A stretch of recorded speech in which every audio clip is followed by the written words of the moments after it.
ஒரு காட்டுல ஒரு முனிவர் இருந்தார். ஒரு நாள் அவரை தேடிட்டு 4 பேர் வந்தாங்க. சுவாமி, எங்களுக்கு ரொம்ப நாளா ஒரு சந்தேகம்னாங்க. என்னன்னு கேட்டார்.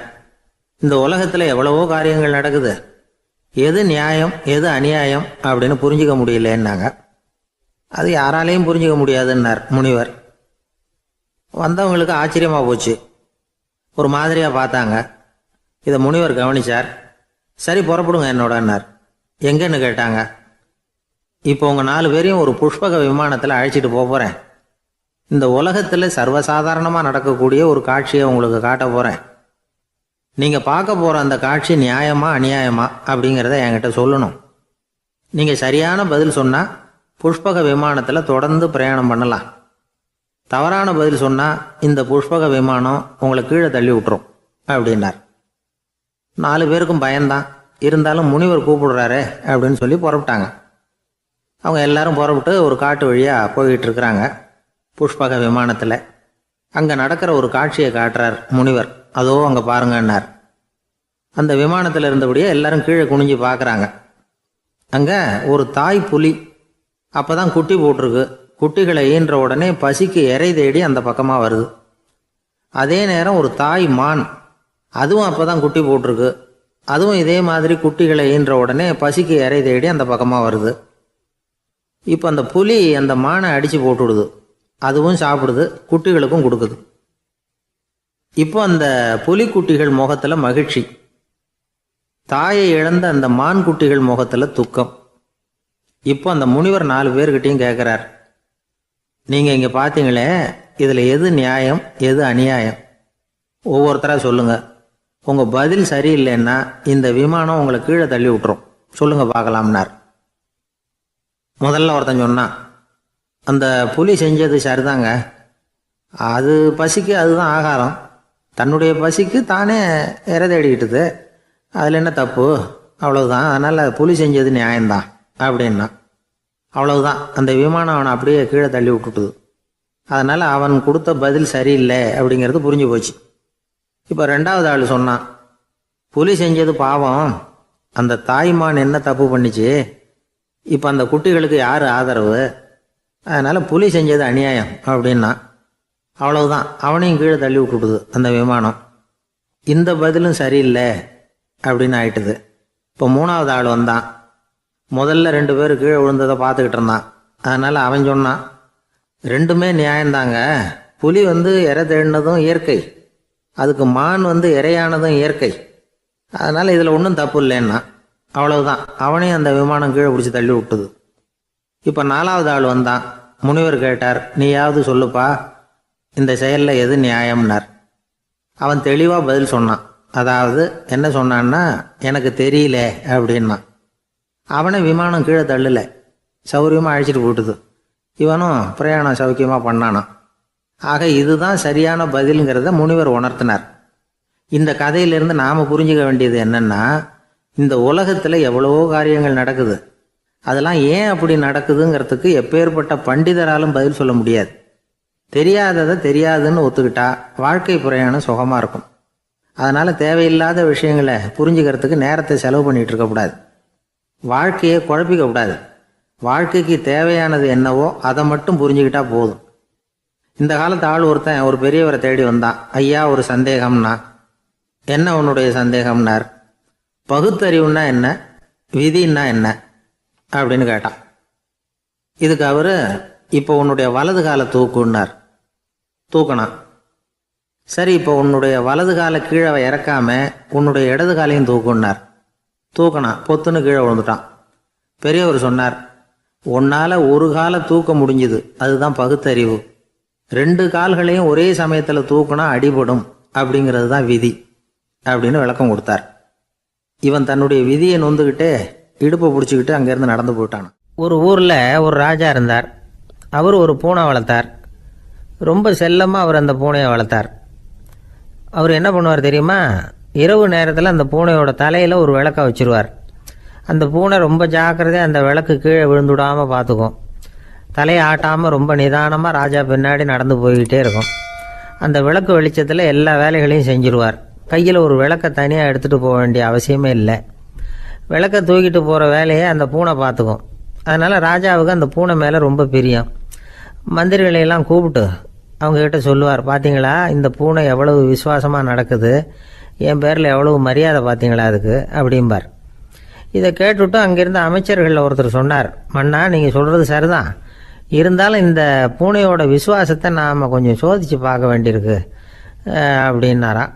சரி, உங்கள் ஆசையை ஏன் கெடுக்கணும், நல்லா சோதிச்சு பாருங்க அப்படின்னு சொல்லிவிட்டார் ராஜா. உடனே அந்த அமைச்சர் என்ன பண்ணார் தெரியுமா, எங்கேயோ புறப்பட்டு போனார். ஒரு 5-6 எலிகளை பிடிச்சிட்டு வந்தார். அரண்மனையில் ராஜா ஏதோ வேலை பார்த்துக்கிட்டு இருக்கிறாரு. பக்கத்தில் அந்த பூனை ரொம்ப பணிவாக நின்றுக்கிட்டு இருக்குது. அது தலையில் விளக்கு எரிஞ்சிக்கிட்டு இருக்கு. அமைச்சர் தான் பிடிச்சிட்டு வந்த எலிகளை அந்த பூனை பார்வையில் படுறது மாதிரி எதிரில் விட்டார். அந்த எலிகள்லாம் அங்கேயும் இங்கேயும் ஓட ஆரம்பிச்சிது. அதை பார்த்தது பூனை, அவ்வளவுதான். தலையில் இருக்கிற விளக்கை பற்றியும் கவலைப்படலை, ராஜாவை பற்றியும் கவலைப்படலை. ஒரே பாய்ச்சலாக பாஞ்சு எலிகளை துரத்த ஆரம்பிச்சுட்டுது. தலையில் இருந்த விளக்கு எங்கேயோ போய் விழுந்தது, அணைஞ்சு போச்சு. இருட்டில் ராஜா தடுமாற ஆரம்பிச்சுட்டார். இந்த சமயத்தில் அந்த அமைச்சர் மறுபடியும் விளக்கை ஏற்றினார். வெளிச்சம் வந்தது. அதுக்கப்புறம் அந்த அமைச்சர் பேசினார், அரசே, பூனையோட விசுவாசத்தை பார்த்தீங்களா, எலி அது கண்ணில் படுற வரைக்கும் தான் விசுவாசமாக இருந்தது. அது மாதிரி எலியை பார்த்ததும் எல்லாத்தையும் விட்டுட்டு அதை துரத்த ஆரம்பிச்சுட்டு பார்த்தீங்களா. தான் அந்த பூனையை பற்றி நினச்சது தப்புங்கிறது அதுக்கப்புறம் தான் அந்த ராஜாவுக்கு புரிஞ்சுதான். சரி, இப்போ எதுக்கு இந்த கதையெல்லாம் அப்படிங்கிறீங்களா, இந்த பூனை மாதிரி தான் நம்ம மனசும். மனசை எவ்வளவு தான் பயிற்சி கொடுத்து பக்குவமாக வச்சுருந்தாலும் பார்க்குறதுக்கு பரமசாது மாதிரி தான் இருக்கும். பார்க்க வேண்டியதை பார்த்துட்டுதுன்னா பாஞ்சிரும். இந்த பூனை மாதிரி புலன் இன்ப பொருள்கள் கிட்டாத வரைக்கும் மனம் அடங்கி இருக்கிறது மாதிரி தான் தெரியும். கொஞ்சம் வாய்ப்பு கிடைச்சாலும் அது குதிக்க ஆரம்பிச்சிடும், தப்பு பண்ண ஆரம்பிச்சிடும். பெரிய பெரிய முனிவர்கள் வாழ்க்கையில் நடந்த வீழ்ச்சி இதை தான் நிரூபிக்குது. புலன்களின் ஆற்றல் அதிகம், அதனால் மனக்கட்டுப்பாடு பயிற்சிகளில் ரொம்ப எச்சரிக்கையாக இருக்கணுங்கிறார் சுவாமி சிவானந்தர். மது பழக்கத்தையே விட்டுவிட்டேன்னு உறுதியாக இருப்பான். கடை கண்ணில் பட்டுவிட்டதுன்னா கால் அவனை கேட்காமலே இழுத்துக்கிட்டு உள்ளே போயிடும். இதுதான் மனசுங்கிறது. அதுதான் அந்த ராஜா வளர்த்த பூனை. நம்மால் ஒருத்தன் அந்த ராஜா பூனை தலையில் விளக்க வச்சது மாதிரி இவன் தன்னுடைய தலையிலேயே ஒரு விளக்கை ஏற்றி வச்சுக்கிட்டு என்னத்தையோ தேட ஆரம்பித்தான். தேடிக்கிட்டு இருக்கிறான். தலையை ஆட்டாமல் நிதானமாக நடந்து ரொம்ப நேரமாக தேடிட்டு இருக்கிறான். அந்த சமயம் அங்கே வந்த ஒருத்தர், என்னத்தை தேடுறீங்கன்னு கேட்டார். அதுதான் மறந்து போச்சு அப்படின்னு இழுத்தான். சரி, கொஞ்சம் இப்படி உட்காருங்க, ஞாபகம் வந்ததும் தேட ஆரம்பிக்கலாம் அப்படின்னார் அவர். இவன் கொஞ்ச நேரம் உட்காந்து யோசித்தான். அப்புறம் திடீர்னு எழுந்திரிச்சான். ஞாபகம் வந்துட்டுதுன்னா. என்னன்னு கேட்டார். எங்கள் வீட்டில் இருந்த விளக்கை எங்கே வச்சேன்னு தெரியல, அதை தான் தேடிக்கிட்டு இருக்கிறேன், ஏற்றி வைக்கலாம்னு பார்க்குறேன் அப்படின்னா. இந்த உலகமே ஒரு நாடக மேடை, நாம் எல்லாரும் நடிகர்கள். இது ஞானிகள் சொல்கிறது. இது ஒரு பக்கம் இருக்கட்டும். இந்த உலகத்துக்குள்ளே எத்தனையோ நாடக மேடைகள், எத்தனையோ நடிகர்கள், எத்தனையோ நாடகங்கள், இதெல்லாம் எப்படி ஆரம்பமாச்சு, அதுதான் இன்றைக்கி தகவல். அதாவது ஆதி மனிதன் பேச ஆரம்பிக்கிறதுக்கு முன்னாடி சைகையாலேயே எல்லாத்தையும் சொல்லிக்கிட்டு இருந்தான். அதனால் அப்போவே நடிப்பு ஆரம்பமாயிட்டுது. முதல்ல ஒரு வேட்டையைத்தான் அவன் நடித்து காட்டியிருப்பான். இவன் எப்படி போனான், எதிரில் மிருகம் எப்படி வந்தது, அதோட எப்படி சண்டை போட்டான், எப்படி அடித்து கொண்டுகிட்டு வந்தான், இதை அப்படியே மற்றவங்களுக்கு நடித்து காட்டியிருப்பான். ஏன்னா மொழி கிடையாது. இந்த காலத்துலலாம் நாடகங்களில் நடிக்கிறவங்கள நடிகர்கள்ங்கிறோம். ஒரு காலத்தில் இவங்களுக்கு என்ன பேர் தெரியுமா, திஸ்பியர்கள் அப்படின்னு பேரான். இதுக்கு காரணம் உண்டு. அதாவது 2000 வருஷத்துக்கு முன்னாடி கிரீஸ் நாட்டில் திசிபியஸ் அப்படின்னு ஒரு ஆள் இருந்தான். அவன் ஒரு பெரிய நாடக கலைஞன். அவன் சில இளைஞர்களை சேர்த்துக்கிட்டான், பயிற்சி கொடுத்தான், நாடக குழுவை உருவாக்கினான். நடிகர்களையும் நாடகத்துக்கு தேவையான பொருள்களையும் ஏற்றிக்கிட்டு போகிறதுக்கு ஒரு வண்டியையும் தயார் பண்ணான். அந்த வண்டியிலேயே அவன் கிரேக்க நாடு பூராவும் சுற்றினான். ஊர் ஊராக நாடகம் போட்டான். ஒரு ஊருக்கு போனதும் அங்கே நாடகம் நடத்த தியேட்டர் இருக்கா அப்படிங்கலாம் பார்க்கறது இல்லை அவன். ஏன்னா அப்போலாம் தியேட்டர்னா என்னென்னு தெரியாது. நாடகம்னா அது ஒரு மூடிய கொட்டைக்குள்ளே தான் நடத்தணுங்கிறது அப்போ யாருக்குமே தோணலை. இந்த வண்டி போகும், அதுவே ஒரு பகுதி, அப்படியே ஒரு மேடை மாதிரி விரிச்சிக்கும். அதில் ஏறி நின்றுக்கிட்டு நாடகத்தை நடித்து காட்டுவாங்களாம். மக்கள்லாம் எதிரில் தரையில் உட்காந்து அதை பார்த்துக்கிட்டு இருக்கிறது. உலகத்தின் முதல் நடமாடும் தியேட்டர் இதுதானா. இந்த திசிபியஸ் தான் முதலாக உலகத்தில் நாடகம்ங்கிற பொழுதுபோக்கை நடத்தி காட்டினவன் அப்படின்னு சொல்கிறாங்க. அவன் சொந்தமாக நாடகம் எழுதுனா, நடித்தான், நாடகத்தை இயக்கினான். அதனால தான் அவனை first man of the theatre அப்படின்னு சொல்லுவாங்க. அவன் தான் நாடக மேடையின் முன்னோடி. கிரேக்கர் காலத்திலேயே நாடக ஆசிரியர்கள், நடிகர்கள், ரசிகர்கள் இவங்கெல்லாம் உருவாயிட்டாங்களாம். நாடகத்தின் சரித்திரத்தில் இந்த 3 பிரிவும் ரொம்ப முக்கியம். அதாவது கிரேக்க தியேட்டர்கள்லாம் திறந்த வெளி மேடைகள் தான். பெரும்பாலும் மலைச்சரிவுகள், அதுவே படிப்படியாக பண்ணியிருப்பாங்க. கீழே அரைவட்ட வடிவில் மேடை, அதுக்கு ஆர்கெஸ்ட்ரான்னு பேர். பிற்காலத்தில் இதில் உட்காந்து இசைக்குழுவினர் வாய்ச்சதுனால இசைக்குழுவுக்கே ஆர்கெஸ்ட்ராங்கிற பேர் வந்துட்டுது. இப்போ கிரேக்க தியேட்டர்களில் ஒன்று, அதோட காலம் கிமு 340. அதை இன்னமும் பாதுகாத்து வச்சிருக்கிறாங்களாம். எபிடாரஸ் அப்படிங்கிற இடத்துல அது இருக்குதான். இன்னமும் அந்த தியேட்டரை பயன்படுத்திக்கிட்டு வர்றாங்களாம். சிறந்த கிரேக்க நாடகங்கள்லாம் அங்கே நடிக்கிறாங்களாம். ஆரம்ப காலத்திலேயே கட்டணம் கிடையாது. அப்புறம் பின்னாடி தான் நுழைவு கட்டணம்லாம் அப்படியே வந்துட்டு தான். நடிகர்கள் பளபளப்பான ஆடைகள் உடுத்தியிருப்பாங்களாம். இந்த குதிகால் உயர்ந்த காலணிகள் போட்டிருப்பாங்களாம். இதெல்லாம் பழைய குறிப்புகள். பலவிதமான உருவங்களில் மாஸ்க் அப்படின்னு சொல்லப்படுற முகமூடி. அதனால ஒரே நடிகர் பல வேடங்களில் நடிக்கிறது உண்டான். ஆரம்பத்தில் பெண் நடிகர்கள் கிடையாது, எல்லாம் ஆண் நடிகர்கள் தான். ரோமானியர்கள் தான் முதல் நிரந்தர நாடக மேடையை கட்டினவங்க. அதுதான் முதல் தியேட்டர். கிமு 1048 காலகட்டத்தில் பாம்பிங்கிற நகரத்தில் அதை கட்டியிருக்கிறாங்களாம். கிரேக்க ரோமானிய தியேட்டர்களின் அடிப்படையிலேயே இந்த இத்தாலிய வடிவ அமைப்பாளர்கள் இந்த குதிரை லாட வடிவில் ஒரு ஆடிட்டோரியத்தை உருவாக்கினாங்களாம். இப்படி அதை பற்றி நிறைய தகவல் இருக்குது. 1576 லண்டனில் இந்த வின்ஸ்பர்ரி, அப்புறம் இந்த பில்ட்ஸில், அப்புறம் ஜேம்ஸ் இப்படிங்கிற ஒரு முயற்சியால் தான் இங்கிலாந்தில் முதல் தியேட்டர் உருவாச்சான். அப்படி ஒருத்தர் இருந்தாராம். உலக நாடக மேடையின் வரலாறு இதுதான். அதாவது இப்பெல்லாம் அறிவியல் வளர்ச்சி அதிகமாயிட்டுது. திரைப்படம், தொலைக்காட்சி எல்லாம் வந்தாச்சு. ஒவ்வொரு வீடுமே ஒரு குட்டி தியேட்டர் மாதிரி ஆயிட்டுது. தொலைக்காட்சி முன்னாடி உட்காந்து எழுந்திருக்கவே மனசு வர்றதில்லை. ஒரு அம்மா ஒரு மனோதத்துவ டாக்டரை தேடிட்டு வந்தாங்களாம் இந்த காலத்தில். டாக்டர், எங்கள் வீட்டுக்காரர் எப்போ பார்த்தாலும் டிவி முன்னாடி உட்காந்துக்கிட்டு அதையே வெறிச்சு பார்த்துக்கிட்டு இருக்கிறார், உத்து பார்த்துக்கிட்டு இருக்கார், எனக்கு சந்தேகமாக இருக்குன்னாங்களாம். இது மனக்கோளாறு இல்லைங்க, ஆர்வக்கோளாறு, அவ்வளவுதான், இதுக்காக பயப்படாதீங்கன்னாராம் டாக்டர். அப்படி இல்லை டாக்டர், டிவி ஓடும் பொழுது நாம எல்லாம் அதை பார்க்குறோம், சரி, ஆனால் அவர் அப்படி இல்லை, டிவியை நிறுத்தினதுக்கு அப்புறமும் அதையே உத்து பார்த்துட்டு உட்காந்துருக்கிறார், அதனால தான் சந்தேகப்பட்டு உங்ககிட்ட வந்தேன் அப்படின்னாங்களாம். இருட்ட கண்டா பயம் உண்டாவதே அது ஏன்? இப்படி ஒரு கேள்வியை ஒரு பெரியவர்கிட்ட கேட்டாங்க. அதுக்கு அவர் பதில் சொல்றார். மனிதனுடைய ஆதிகால வாழ்க்கையில தொற்றி கொண்ட பயம் இது வேரூன்றி இருக்குது, இன்னமும் போகல. 50,000 வருஷங்களுக்கு முன்னாடி மனுஷன் குகைகள்ல வாழ்ந்தான். பகல்ல பயம் இருக்காது, ராத்திரியில மிருகங்கள் தாக்கும், கொல்லும், நிம்மதியா தூங்க கூட முடியாது. அதனால இந்த மனுஷனுக்கு இரவுன்னா மரணம், பயம் அப்படின்னு பழகி போச்சு. மனிதர்களுடைய எல்லா மனசையும் சேர்த்து மொத்தமா ஒரு மனசு உண்டு. மனிதர்களுடைய நினைவு இந்த மொத்த மனசுல பதிஞ்சிருக்கு, பரவுது. இந்த மொத்த மனசுல இருட்டு பற்றிய பயம் பதிந்து நீடிக்குது அப்படிங்கிறார் அவர். இந்த காலத்துல இரவை பகலாக்கிறதுக்கு எவ்வளவோ விளக்குகள்லாம் வந்தாச்சு. ராத்திரியிலேயும் மிருகங்கள் தாக்குங்கிற நிலைமை இல்லை. பாதுகாப்பான வீடுகள், விலங்குகளும் விலகி போயிட்டு, விலங்குகள்லாம் விலகி போயிட்டு, வீடுகளும் பாதுகாப்பா இருக்குது, சரி. இருந்தாலும் அந்த பழங்கால பயம் இருட்டு பயம் இன்னமும் மனுஷனை விட்டு போகல. இன்னொரு விஷயம் என்னன்னா, இருட்டில இருந்து வெளிச்சத்துக்கு வராத மனிதர்கள் இன்னைக்கு அதிகம். ஒரு ஆளு ஆத்துக்கு மீன் பிடிக்கிறதுக்காக போனான், இன்னும் விடியல, அதுக்குள்ள வலையை எடுத்துட்டு கிளம்பி போயிட்டான். வெளிச்சம் வர்றதுக்கு முன்னாடியே போய் சேர்ந்துட்டான்.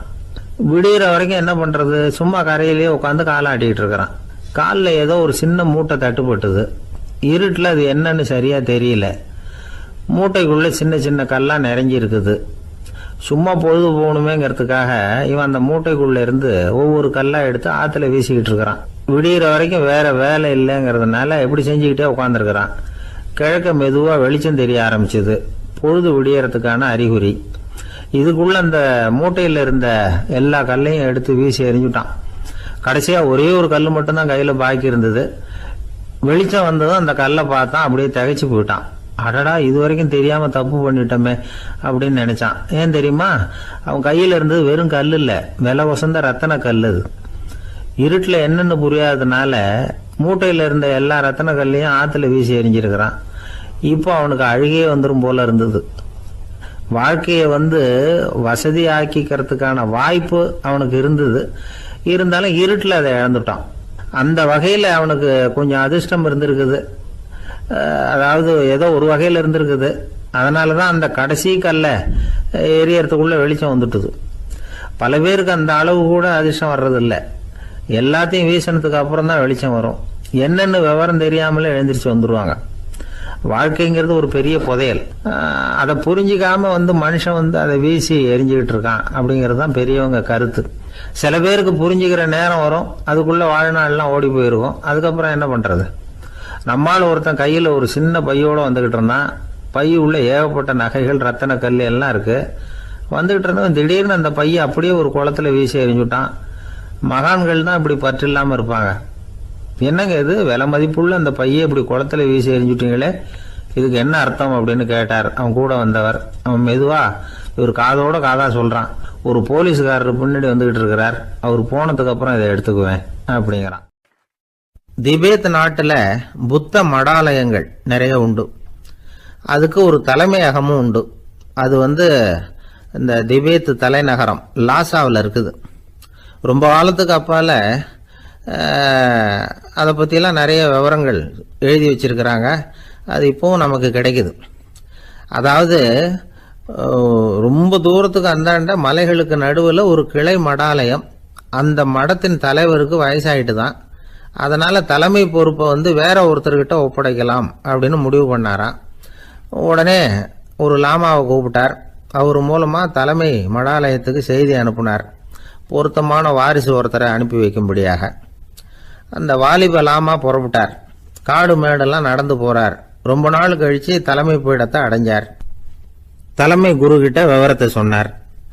தகுதியான ஒருத்தரை அனுப்பி வச்சா அழைச்சிட்டு போறேன் அப்படின்னார். சரி, நாளைக்கு காலையில் நீங்கள் அவங்க எல்லாரையும் அழைச்சிட்டு போகலாம்னார் அவர். அவங்க எல்லாரையுமா? அங்கே தேவைப்படுறது ஒருத்தர் தானே அப்படின்னார் இவர். ஆமான்னார். அப்புறம் ஏன் எல்லாரையும் அழைச்சிட்டு போக சொல்கிறீங்கன்னார். அது இப்போ உனக்கு புரியாது. நான் ஒரு 100 பிக்குகளை அனுப்புகிறேன், அதாவது பிட்சுகளை. அவ்வளவு பேரையும் அங்கே வச்சு சமாளிக்க முடியாது அப்படின்னாரு இவர். இருந்தாலும் இப்போ அந்த தலைமை குரு என்ன சொன்னார்னா, அதை பற்றி கவலைப்படாத, நான் 100 பேரை அனுப்புகிறேன். அதில் 99 பேர் வழியிலேயே காணாமல் போடுவாங்க, ஒருத்தன் மட்டும்தான் வருவான். அவனும் அங்கே சேர்ந்துட்டானா நீ ரொம்ப கொடுத்து வச்சவன் அப்படின்னார். இவருக்கு ஒன்றும் புரியல. இருந்தாலும் மறுநாள் அந்த வாலிப லாமா 100 பேரை அழைச்சிக்கிட்டு புறப்பட்டார். போகிற வழியிலேயே பல பேர் அங்கங்கே பிச்சுக்கிட்டு போயிட்டாங்க. அவர் சொன்னது மாதிரியே வழியில் அவங்க ஊர்கள் இருந்தது தான் காரணம். அப்பா அம்மாவை பார்த்துட்டு வரேன் அப்படின்னு கொஞ்சம் பேர் போனாங்க. சொந்த பந்தத்தை பார்த்துட்டு வரேன் அப்படின்னு கொஞ்சம் பேர். ஒரு வாரம் ஆச்சு. இப்போ மிஞ்சினது 10 பேர் தான். வழியில் ஒரு நகரம். அங்கே சில பிட்சுக்கள் சந்திச்சாங்க. எங்கள் மடத்து தலைவர் இறந்துட்டார், உங்களில் யாராவது ஒருத்தர் எங்களுக்கு தலைவராக முடியுமா அப்படின்னு கேட்டாங்க. 10 பேரும் தயார். அதில் ஒருத்தரை அழைச்சிட்டு அவங்க போயிட்டாங்க. இன்னொரு ஊரில் சில பேர் வந்தாங்க, வழி மறிச்சாங்க. நில்லுங்க, எங்கள் மன்னர் மகளுக்கு திருமணம், அதை நடத்தி வைக்க 3 லாமாக்கள் தேவை அப்படின்னாங்க. இப்படி கொஞ்சம் கொஞ்சமாக எல்லாரும் காலி. கடைசியில் 2 பேரும் மிஞ்சினாங்க. அங்கே ஒரு இளம்பெண் எதிரில் வந்தா. எங்கள் அப்பா வேட்டைக்கு போயிருக்கிறாரு, இன்னும் திரும்பி வரல, வீட்டில் வேற யாரும் இல்லை, தனியாக இருக்க பயமாக இருக்கு, யாராவது ஒருத்தர் எனக்கு துணையாக இருக்கணும் அப்படின்னு கேட்டுக்கிட்டா. எங்கள் 2 பேரில் நீயே ஒருத்தரை தேர்ந்தெடுத்துக்கோ, இல்லைன்னா எங்களுக்குள்ள சண்டை வந்துடும் அப்படின்னாங்க. இப்போ மிஞ்சினவர் ஒருத்தர். அவருக்கும் ஒரு சோதனை வந்தது. ஒரு தர்க்கவாதி எதிரில் வந்தான். உன்னோட வாதம் பண்ணணும்னா. இவனோட வாதம் பண்ணுறேன், அது முடிய ரொம்ப காலம் ஆகலாம், தர்க்கத்தில் நான் ஜெயிச்சா அங்கே வரேன், இல்லைன்னா இவருடைய சீடனை ஆயிடுவேன் அப்படின்னார் அவர். கடைசியாக அழைக்க வந்த வாலிபலாமா மட்டும் வெறுங்கையோடு திரும்பி போனார். அங்கே இருந்த வயசான மடாதிபதி கேட்டார், எத்தனை பேர் அங்கேருந்து புறப்பட்டீங்கன்னார். என்னையும் சேர்த்து 101ன்னார் அவர். நல்லது, நீயாவது திரும்பி வந்திய, அதுதான் எனக்கு போதும். ஏன்னா நீ தான் எனக்கு உண்மையான வாரிசு. அந்த 100 பேரில் யாரும் வரமாட்டாங்க அப்படின்னார் அவர். ஏன்னா அவருக்கு தெரியும் இவர் ஒருத்தர் தான் திரும்பி வருவாருங்கிறது. திபேத்தில் ஒரு பழங்கால பழமொழி உண்டாம், 100 பேர் செல்லலாம், எப்பொழுதாவது ஒருவன் அபூர்வமாக அடைய வேண்டிய இடத்தை அடைவான். இதுதான் அந்த பழமொழி. ஒரு உன்னதமான இலக்கை அடையணும்னா அது அவ்வளவு சுலபமான காரியம் இல்லை. இந்த காலத்து மடாலயம் ஒன்று, அதில் ஒரு தலைவர், அவருக்கு வயசாயிட்டுது, தனக்கு ஒரு வாரிசை நியமிக்கணும் அப்படின்னு ஆசைப்பட்டார். ரொம்ப கஷ்டப்பட்டு ஒருத்தரை பிடிச்சார். தனக்கு வாரிசாக நியமிச்சுட்டு அவர் சமாதி ஆகிட்டார். புதுசாக பொறுப்பேற்றுக்கிட்டவர் அப்படியே உட்காந்துருந்தார். அவரை தேடிட்டு பத்திரிகை நிருபர்கள்லாம் வந்தாங்க, கேட்டாங்க. அவர் உங்கள் பொறுப்பில் அவர் பெரியவர் விட்டுட்டு போன இது எவ்வளவு சுமாராக தேரும், எவ்வளவு விட்டுட்டு போனார் அப்படின்னு கேட்டிருக்கிறாங்க. அது என்ன ஒரு 50 லட்சம் இருக்கும் அப்படின்னாராம். அவ்வளவும் பணமா அப்படின்னு கேட்டிருக்காங்க. இல்லைங்க, கடன் அப்படின்னாராம் இவர். இன்பம் துன்பம் இது ரெண்டும் சேர்ந்தது தான் வாழ்க்கை. இது எல்லாரும் சொல்லிகிட்டு இருக்கிற ஒரு உண்மை. அது சரி, இது ரெண்டும் வர்றதுக்கு என்ன காரணம்? துறவி ஒருத்தர் யோசித்து பார்த்துருக்கார். இன்ப துன்பம் தோன்றுவதற்கு முக்கியமாக 6 காரணங்கள் உண்டு அப்படிங்கிறார் அவர். அது என்னங்கிறத நாமளும் தெரிஞ்சு வச்சுக்குவோமே. இப்போ முதல் காரணம் சுயநலம். ஒரு தாயார் தன்னுடைய சுயநலம் கருதி தன்னுடைய மகன் இன்பமாக இருக்கணும்னு ஆசைப்படுறாங்க. மகனும் அப்படியே ஆசைப்படுறான். அதனால் தாயாரின் இன்ப துன்பங்களை பார்த்துட்டு மகனும் இன்ப துன்பம் அடையிறான். அந்த அம்மாவுக்கும் அதே நிலைமை தான். ரெண்டாவது காரணம் உறவு. நான் துறவியான பிறகு கூட உறவுங்கிற காரணத்தினால தான் தாயாருடைய சுக துக்கங்களை கண்டு நானும் சுக துக்கம் அடைகிறேன். என் தாயாருடைய நிலைமையும் இதுதான் அப்படிங்கிறார் ஒரு துறவி. மூணாவது காரணம் என்னென்னா அறிமுகம். எனக்கு அறிமுகமான ஒருத்தரை ரயில் நிலையத்தில் சந்திக்கிறேன். அவர் தன்னுடைய பணப்பையை எங்கேயோ தொலைச்சி விட்டு வருத்தப்பட்டுக்கிட்டு இருக்கிறார். நானும் வருத்தப்படுறேன். அந்த சமயத்தில் யாரோ ஒருத்தர் இதுதானே அவங்க பணப்பை அப்படின்னு சொல்லி கொண்டாந்து நீட்டுறார். பணப்பையை தொலைச்சவர் சந்தோஷப்படுறார், நானும் சந்தோஷப்படுறேன். இது அந்த துறவி சொல்கிற அனுபவம். நாலாவது காரணம் என்னென்னா கருணை. எனக்கு முன்னே தெரியாத ஒருத்தனை யாரோ ஒருத்தன் அடித்து காயப்படுத்தி போடுறான். கருணை காரணமாக நான் அதுக்காக துக்கப்படுறேன். அஞ்சாவது காரணம் எதையும் நம்புறது. ஒரு பசுமாட்டை ஒரு முரணை அடிச்சுக்கிட்டு இருக்கிறான் அப்படின்னு ஒருத்தர் நம்மகிட்ட சொல்கிறாருன்னு வைங்க, உடனே நான் துக்கப்படுறேன். இன்னொருத்தர் அந்த முரணனை போலீஸ்காரங்க பிடிச்சிட்டு போயிட்டாங்கன்னு சொல்கிறார். நான் உடனே சந்தோஷப்படுறேன். மூணாவதாக ஒருத்தர் முதல் 2 பேரும் சொன்னது பொய்யுங்கிறார். அப்போ நான் இன்ப துன்பம் ரெண்டுமே இல்லாமல் நிம்மதியாக இருக்கிறேன். இது ஒரு விதம். அடுத்தது 6வது காரணம் என்னென்னா தன்மயமாகுதல். ஒரு நாவல் படிச்சுக்கிட்டு இருக்கிறோம், அதில் வர்ற பாத்திரங்களோட நாம் ஒன்றி போயிடுறோம். அதில் வர்ற பாத்திரங்கள் சிரிச்சுதுன்னா நாமளும் சிரிக்கிறோம், அது அழுதுன்னா நாமளும் அழறோம். அதெல்லாம் அந்த துறவி சொல்கிற அனுபவ உண்மைகள். இன்ப துன்பம் இது ரெண்டும் தோன்றுவதற்கு சுயநலம், உறவு, அறிமுகம், கருணை, எதையும் நம்புறது, தன்மயமாகிறது, இது எல்லாம் தான் முக்கிய காரணம் அப்படின்னு அவர் சொல்கிறார்.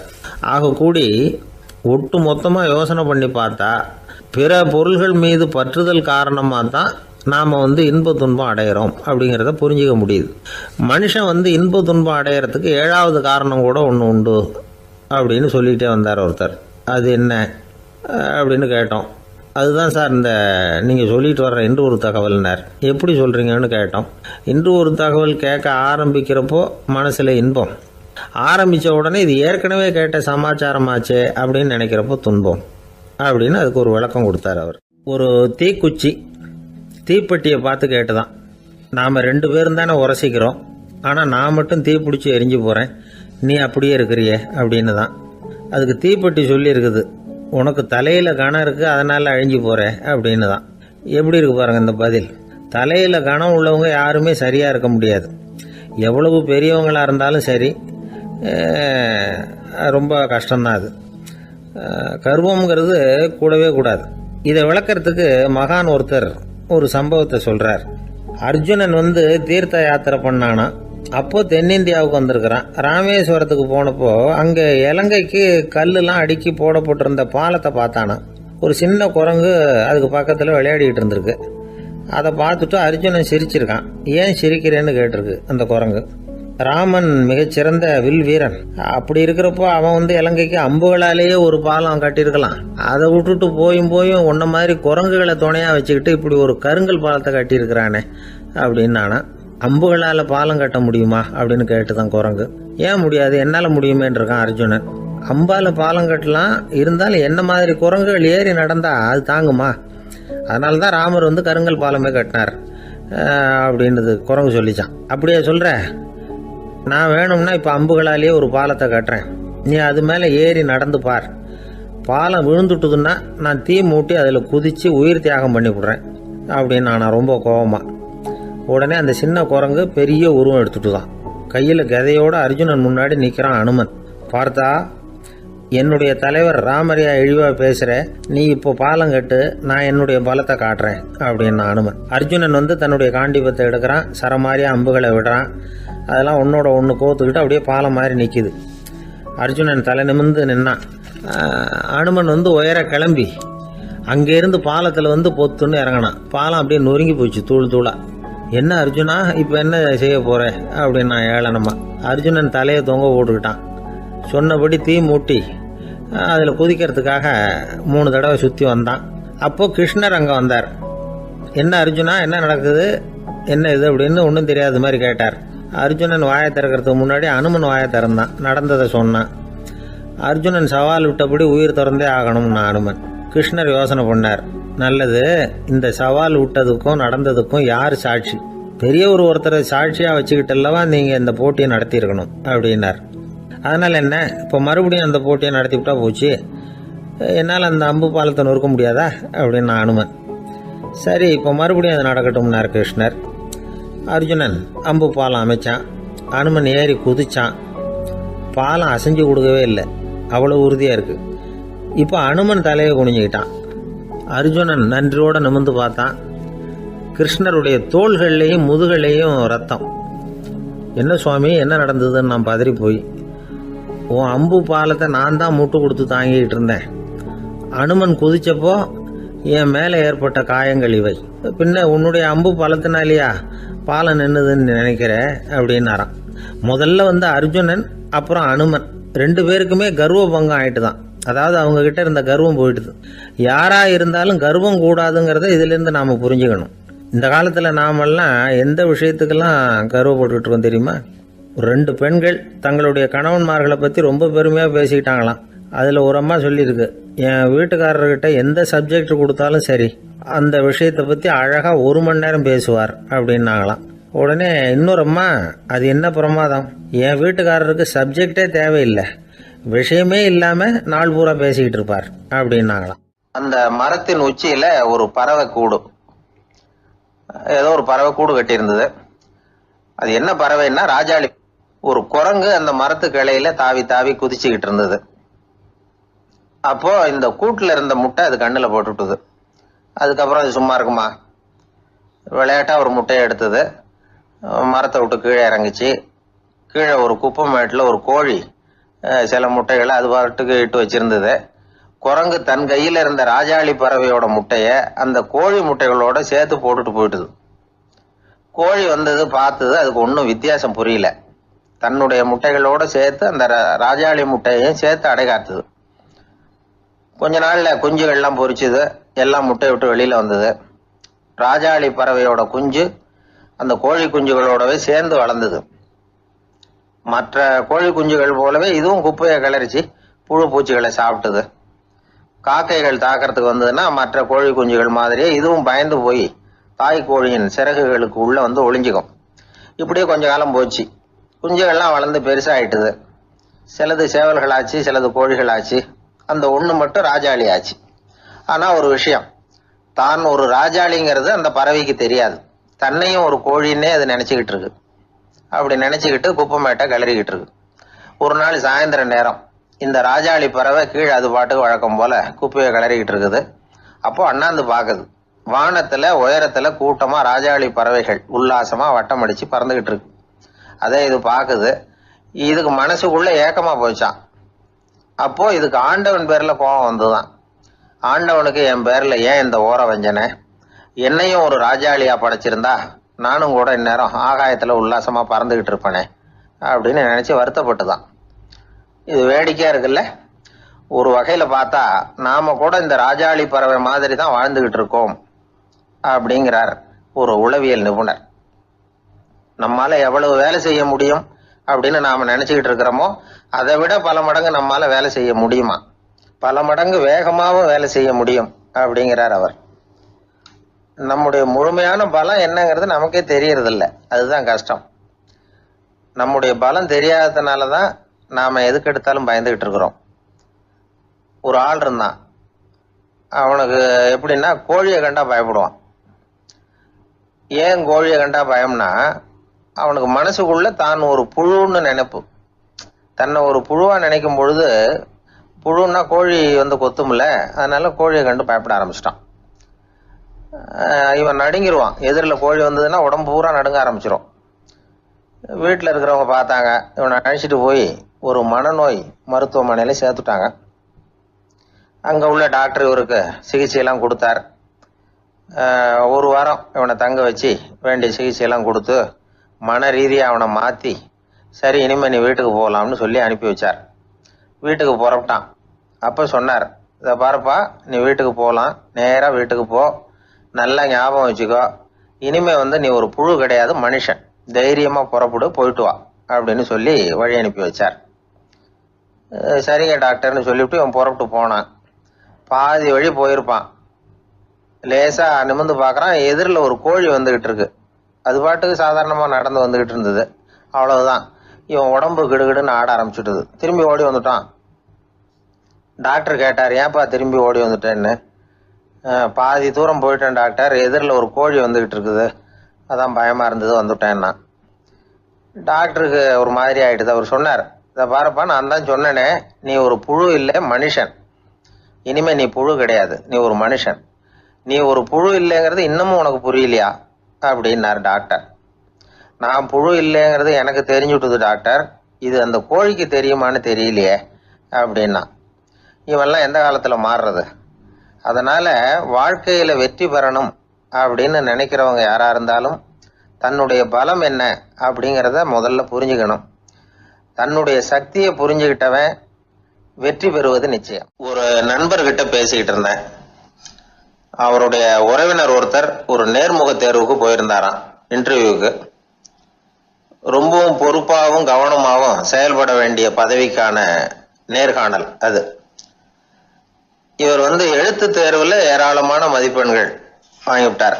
அதனால அதை பத்தி கவலை இல்லை. இப்ப நேர்முக தேர்வுல தேர்வு பெறணும். ஏராளமான சான்றிதழ்கள் வச்சிருந்தார். நேர்காணல்ல கேட்கப்பட்ட எல்லா கேள்விகளுக்கும் சரியான பதில தான் சொன்னார். இருந்தாலும் பாருங்க, அந்த நேர்முக தேர்வுல அவர் தேர்ந்தெடுக்கப்படலை. என்ன காரணம் அப்படின்னு பின்னாடி விசாரிச்ச போதான் விவரம் தெரிஞ்சுதான்.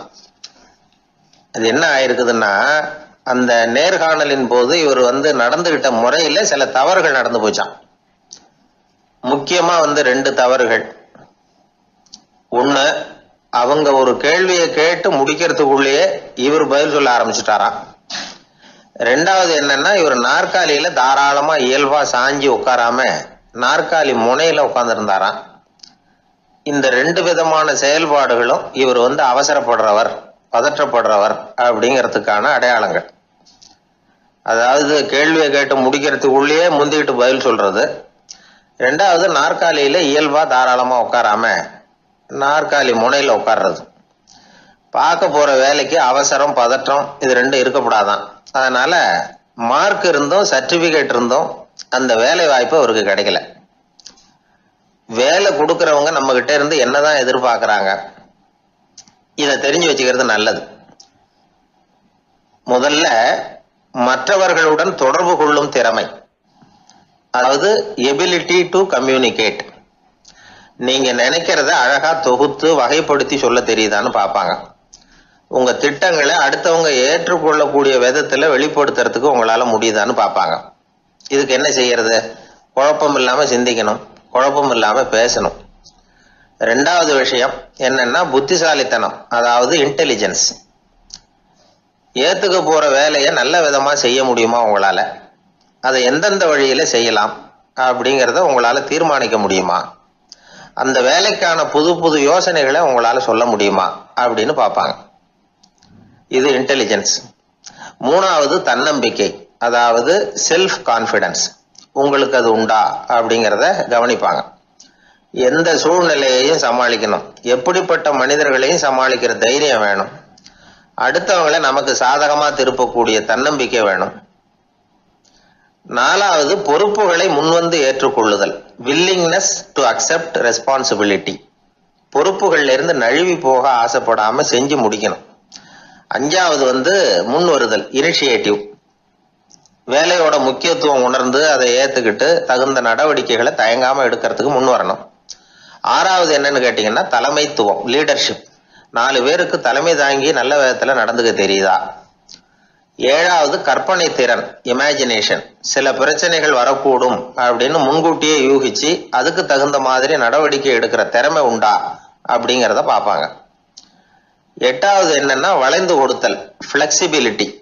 சூழ்நிலைக்கு தகுந்த மாதிரி, மாற்றங்களுக்கு தகுந்த மாதிரி அனுசரிச்சு நடந்துக்கிறதுக்கு தெரியுதா அவங்களுக்கு அப்படிங்கிறத கவனிப்பாங்க. அடுத்தது திறமைகளை வெளிக்கொணரும் திறமை, இன்டர்பர்சனல் ஸ்கில்ஸ். அடுத்தவங்க கிட்ட இருக்கிற திறமையை கண்டுபிடிச்சு அதை நல்ல விதத்துல ஊக்கப்படுத்தி பயன்படுத்த தெரியுதா அப்படின்னு பார்ப்பாங்க. 6வது சுய அறிவு, செல்ஃப் நாலேஜ். அடுத்தவங்க நம்மளை பத்தி என்ன நினைக்கிறாங்க அப்படிங்கறத நம்மளால புரிஞ்சுக்க முடியுதாங்கிறது முக்கியம். அடுத்தது போட்டி மனப்பான்மை, காம்படிட்டிவ்னஸ். அடுத்தவங்களை ஒப்பிட்டு பார்த்து அதை விட ஒரு படி மேல வரணுங்கிற குணம் வேணும். இதுக்கு அடுத்தது என்னன்னா குறிக்கோளை வெல்லுதல், கோல் அச்சீவ்மெண்ட். குறிக்கோளை சவாலா எடுத்துக்கிட்டு அதை அடையணும். அப்புறம் வேறுபட்ட திறமைகள், ஒகேஷனல் ஸ்கில்ஸ். பதவிக்கு வேண்டிய திறமைகள் தவிர மற்ற திறமைகள் எதுவும் உண்டாங்கிறது முக்கியம். நமக்கு வேலை கொடுக்கணும்னு நினைக்கிறவங்க நம்ம கிட்ட இருந்து இவ்வளவும் எதிர்பார்ப்பாங்க. அதுக்கு தகுந்த மாதிரி நம்மளை நாமே தயார்படுத்திக்கணும். எனக்கு வேண்டப்பட்ட ஒருத்தர் ஒரு இன்டர்வியூக்கு போயிட்டு வந்தார், நேர்காணலுக்கு. எப்படி இருந்தது இன்டர்வியூன்னு விசாரிச்சேன். நான் போனேன். அவர் கேட்ட எல்லா கேள்விக்கும் அவர் எதிர்பார்த்தது மாதிரியே எல்லா பதிலையும் சொன்னேன். கடைசியா நான் எதிர்பார்க்காத ஒரு தகவலை அவர் சொன்னார் அப்படின்னார். என்னன்னு கேட்டேன். அவரும் என்ன மாதிரியே இன்டர்வியூக்கு வந்தவர் தானா, சும்மா என்ன கேள்வி கேட்டுக்கிட்டு உட்காந்துருந்தாராம் அப்படின்னார். அதனால ஒரு நேர்காணலுக்கு போறதுக்கு முன்னாடி என்ன எதிர்பார்க்கறாங்க அப்படிங்கறத தெரிஞ்சுக்கிட்டு போனா வெற்றி நிச்சயம். என்னை தேடி ஒருத்தர் வந்தார். எனக்கு ரொம்ப நாளா ஒரு சந்தேகம், அதுக்கு உங்களை கேட்டு விளக்கம் பெறணும்னு வந்திருக்கிறேன்னார். என்ன உங்க சந்தேகம்னு கேட்டேன். யாரு என்ன பார்த்தாலும் உடனே முகத்தை திருப்பிட்டு போடுறாங்க சார், அதுக்கு என்ன காரணம்னு எனக்கு தெரியல, அதுதான் உங்களை கேட்டு தெரிஞ்சுக்கலாம்னு வந்திருக்கிறேன்னார். உங்களுக்கே தெரியலன்னா எனக்கு எப்படி தெரியும்னு, இருந்தாலும் உங்களுக்கு அனுபவம் இருக்குமேன்னார். அது சரி, உங்ககிட்ட பிரியமா பேசுற நண்பர்களே கிடையாதா அப்படின்னு கேட்டேன். அப்படி யாருமே இல்லைங்க அப்படின்னார். அப்படின்னா உங்ககிட்ட தான் ஏதோ குறை இருக்கு, உங்க பழக்க வழக்கத்தை கொஞ்சம் மாத்திக்கிட்டா எல்லாம் சரியா போடும் அப்படின்னா. என்ன செய்ய சொல்றீங்கன்னார். உங்களுக்கு நிறைய நண்பர்கள் தேவைன்னு, கிடைக்க மாட்டேங்கிறாங்களேன்னார். அதுக்கு சில வழிகள் இருக்குன்னு. அப்படியானார். அதிகமா நமக்கு நண்பர்கள் கிடைக்கணும்னா அதுக்குன்னு சில உத்திகள் இருக்கிறதாக அமெரிக்க எழுத்தாளர் ஒருத்தர் சொல்லியிருக்கிறார்.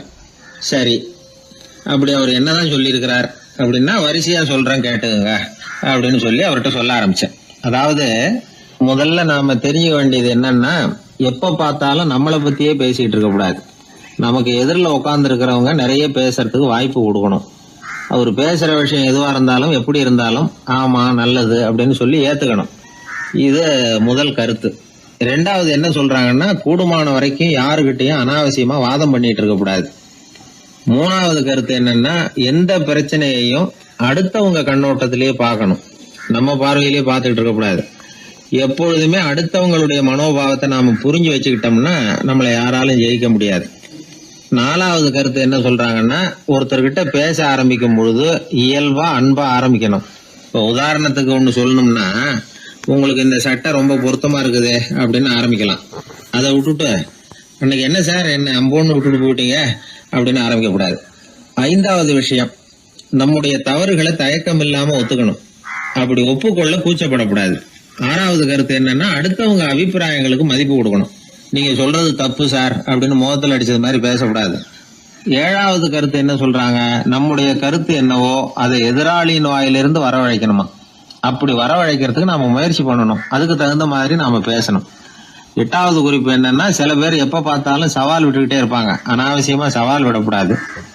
9வது யோசனை, நம்ம யோசனையை புதிய முறையில சொல்லி பார்க்கலாம். மற்றவர்கள் சொல்லுகிற யோசனையை ஏத்துக்கணும். அந்த யோசனை மகா மோசமானதா இருந்தா கூட அதை ஏத்துக்கிற மாதிரி கூட நடிக்கலாம், அதுல ஒன்றும் தப்பு இல்லை. 10வது குறிப்பு ரொம்ப முக்கியமானது, அதாவது அனாவசியமா பொய் சொல்லக்கூடாது. அப்படி எப்பொழுதாவது பொய் சொல்ல வேண்டிய அவசியம் ஏற்பட்டா பெரிய பொய்யா சொல்லணும், அதை நம்பும்படியா சொல்லணுமா. இதெல்லாம் அந்த நிபுணர் சொல்ற கருத்து தான். சில சமயம் தேவைப்பட்டா பொய்ய கூட உண்மையா மாத்திக்கலாமா. அது எப்படி பொய்ய உண்மையா மாத்துறது அப்படின்னா, இப்ப எனக்கு கார் ஓட்ட தெரியும்னு நண்பர்கள் கிட்ட ஒரு பொய்ய சொல்லிவிட்டீங்கன்னு வைங்களேன். நண்பர்கள் நிஜமாவே ஒரு காரை கொடுத்து ஓட்டுன்னு சொல்றதுக்கு முன்னாடி ஏதாவது ஒரு டிரைவிங் ஸ்கூல்ல சேர்ந்து கார் ஓட்ட கத்துக்கலாமே. இதுதான் இந்த பொய்ய உண்மையா மாத்துறது. இது ஒரு உதாரணம், அவ்வளவுதான். இது மாதிரி பல பொய்களை உண்மையாக்க முடியும். அப்படி பொய்ய உண்மையாக்கி கூட சில பிரச்சனைகளை தீர்த்தர முடியும். 11வது குறிப்பு என்ன சொல்லுதுன்னா, உயர்ந்த நோக்கங்களை மட்டுமே வெளியில பேசணும். உள் மனசு எவ்வளவு ஒட்டடை பொழிஞ்சு கிடந்தாலும் பரவாயில்ல. 12வது குறிப்பு, நல்ல நண்பர்களை தேடித்தான் பெறணும். அவங்க அவ்வளவு சுலபமா கிடைச்சிட மாட்டாங்க. இவ்வளவும் அனுபவசாலிகள் சொல்லி இருக்கிற குறிப்புகள். இந்த ஆலோசனைகளின்படி நடந்தா நமக்கு நல்ல நண்பர்கள் கிடைப்பாங்க. அதுக்கப்புறம் நமது வாழ்க்கை வெற்றி இருக்கிற திசையை நோக்கி வேகமா நகர ஆரம்பிக்கும். இந்த காலத்திலேயே நல்ல நண்பர்கள்லாம் எத்தனையோ பேர் உண்டு. ஒருத்தர் ரொம்பவும் கவலையோட நின்றுகிட்டு இருந்தார். கண்கள் கலங்கி போயிருந்தது. கிட்டத்தட்ட அழுதுகிட்டு இருந்தார். ஏன் சார் இப்படி அழறீங்க, என்ன ஆச்சு உங்களுக்குன்னு கேட்டேன். ஒரு மெதுவா கண்ணை தொடச்சிக்கிட்டு, என்னுடைய நண்பன் ஒருத்தன் ஒரு நாள் கோவத்துல என்னை பார்த்து உன்னோட 1 வருஷத்துக்கு பேச மாட்டேன் போன்னு சொல்லிவிட்டான், சபதம் போட்டுட்டான் அப்படின்னாரு. அதுக்காக இப்படி கவலைப்படுறீங்கன்னு கேட்டேன். அவரு சொன்னார், நான் அதுக்காக கவலைப்படல சார், அந்த 1 வருஷ கேடு இன்னோட முடியுது, நான் அதை நினைச்சு எழுதிட்டு இருக்கிறேன் அப்படின்னா. இப்படிப்பட்ட நண்பர்களும் உண்டு. அதனால நல்ல நண்பர்களா பார்த்து நமக்கு சேர்த்துக்கிட்டோம்னா நம்ம வாழ்க்கையில எந்த முயற்சி எடுத்தாலும் அதுல சுலபமா வெற்றி கிடைக்கும். நாம யாரு, நம்ம தகுதி என்ன அப்படிங்கிற நினைப்பு எப்பவும் நமக்கு இருக்கணும். தகுதிக்கு மீறிய நினைப்பு தான் பல சமயங்களில் நம்மளை சிக்கலில் கொண்டு போய் விட்டுடுது. ஒரு பூனை இருந்துதான், அது தன்னை ஒரு பூனைன்னு தானே நினைக்கணும். அப்படி நினைக்கல, தன்னை ஒரு புலின்னு நினச்சிக்கிட்டு இருந்தது. தன்னை பற்றின தகுதிக்கு மீறிய நினைப்போடு அந்த பூனை அப்படியே நடந்து போய்கிட்டு இருந்ததுதான். அப்போது வழியில் ஒரு பெரிய யானை அது அமைதியாக நின்றுக்கிட்டு இருந்தது. இந்த யானை ரொம்ப பொறுமையாக நின்றுக்கிட்டு இருக்கிறது இந்த பூனைக்கு ஒரு மாதிரியாக தெரிஞ்சிருக்கு. ஏன்னா பொறுமையாக ஒருத்தர் இருந்தால் அவங்ககிட்ட போய் ஏதாவது வாலாட்டி பார்க்கலாம்னு ஒரு ஆசை வருதுல்ல. அது மாதிரி பொறுமையாக நின்றுக்கிட்டு இருக்கிறது பூனைக்கு அதுக்கிட்ட போய் கொஞ்சம் வாலாட்டி பார்க்கலாமே அப்படின்னு ஒரு ஆசை. உலக இயல்பு தானே அது. இந்த பூனை ரொம்ப நல்ல புள்ள மாதிரி அந்த யானை இருக்கிற பக்கமாக போகுது. அந்த யானையை சுற்றி சுற்றி வருது, உத்து பார்க்குது, வாய் துருதுருக்குது, வம்பு வளர்க்க ஆரம்பிக்குது. அந்த யானைகிட்ட போய் என்ன கேட்குது தெரியுமா? எல்லாருக்கும் ஒரு பக்கம்தான் வால் இருக்கும், ஆனால் உனக்கு என்ன இப்படி 2 பக்கமும் வால் இருக்கிறது மாதிரி இருக்கே அப்படிங்குது. இது வேண்டாத வேலை தானே. இருந்தாலும் அந்த யானை பொறுமையாக பதில் சொல்லுது. அப்படி இல்லை, பின்னாடி இருக்கிறது தான் வால், முன்னாடி இருக்கிறது தும்பிக்கை அப்படிங்குது. அதோடு விட்டுற வேண்டியது தானே, விடலை இந்த பூனை.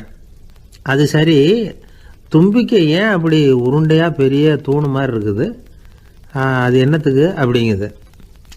இதுக்கும் அந்த யானை பொறுமையாக பதில் சொல்லுது. ஓ, அதை கேட்குறியா? ஊற்றில் தண்ணி இருக்கும்ல, அதை உறிஞ்சி குடிக்கிறதுக்காக அப்படி இருக்குது அது அப்படின்னுது. சரி, எல்லாருக்கும் பல்லு வாய்க்குள்ளே தானே இருக்கும், உனக்கு என்ன வெளியிலே இருக்குது, அதுவும் இல்லாமல் இவ்வளவு பெருசாக இவ்வளவு நீளமாக இருக்குது அப்படின்னு கேட்குது பூனை. இவ்வளவு கேள்விக்கும் பொறுமையாக பதில் சொல்லிகிட்டே வருது அந்த யானை. பல்லு ஏன் வெளியில் நீட்டிகிட்டு இருக்குன்னு கேட்குதுல்ல, அதுக்கு அது என்ன பதில் சொல்லுதுன்னா, அதுவா ஒரு புலி என்கிட்ட வாலாட்டுதுன்னு வச்சுக்கா, அந்த சமயத்தில் அதை தாக்கிறதுக்காக இது இப்படி இருக்குது அப்படின்னு சொல்லிச்சான். இதை கேட்டதும் பூனை உழுந்து உழுந்து சிரிக்க ஆரம்பிச்சுட்டு தான் அலட்சியமாக.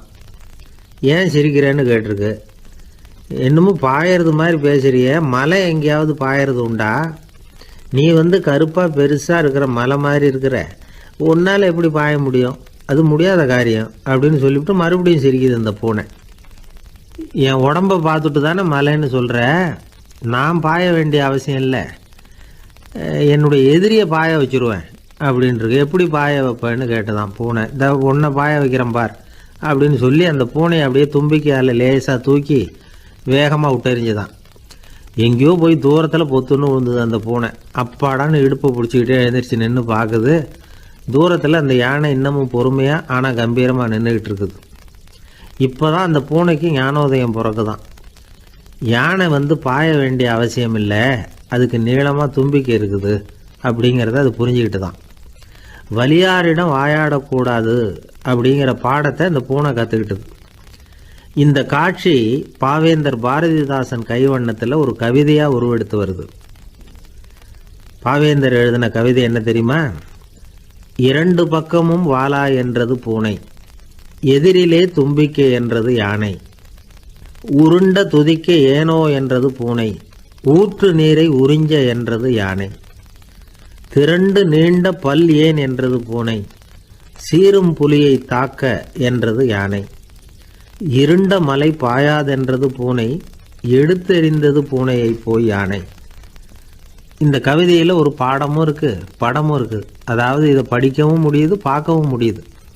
வலியார்கிட்ட வாயாடக்கூடாதுங்கிற சின்ன பிள்ளைங்க மட்டும் இல்லை, பெரியவங்களுக்கும் தேவையான கருத்தை இதிலேருந்து நாம் புரிஞ்சிக்க முடியுது.